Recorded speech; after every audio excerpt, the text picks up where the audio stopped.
this lesson, we're going to talk about vectors and dot products. So the dot product of u and v, you literally just take the y values and multiply those and add those to the x values and multiply those and add those to the y values that are being multiplied.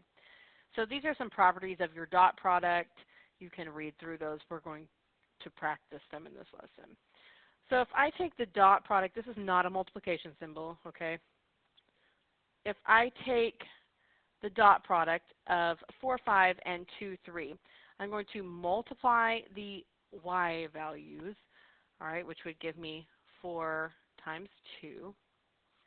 And then I'm going to add that to the 5 times the 3, which gives me 23. So when I do the dot product, I actually get what we call is a scalar, meaning it's not a vector, it's just a number, okay? So the properties here are just like they are with everything else that we do as far as multiplying and adding and all of that. You still have your order of operations. So first I'm going to do the dot product of u and v. So u is negative 1, 3, and v is 2, negative 4. All right? So I'm going to multiply the x values, so negative 1 times 2. I'm going to add that to the 3 and the negative 4 that are being multiplied. And that gives me negative 14. Now, that's a scalar, but I have to take it times vector w, which is 1, negative 2. So I'm just going to distribute. Negative 14 times 1 is negative 14. And negative 14 times 2 is 28. And if you notice, since I had a scalar times a vector, I ended up with a vector.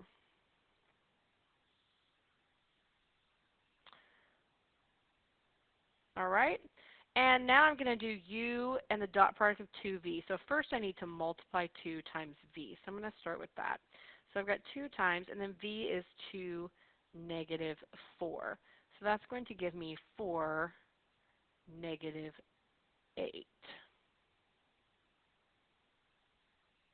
And I'm doing the dot product with u, which is negative 1, 3. So remember, dot product, we're going to multiply the negative 1 and the 4 and add that to 3 times the negative 8. And that gives us negative 28, which is a scalar. So if the last thing you do is a dot product, you're going to end up with a scalar. If the last thing you do is multiply into a vector that's in component form, then you're going to get a vector. All right, so we're finding u dot v. Now, when you do these, you just need to think of this as being, this is your I term, this is your j term. Put it in component form. This is your I term, this is your j term, so component form. And do your dot product. So we've got 3 times 7 plus 4 times negative 2, and that gets us 13, which is a scalar.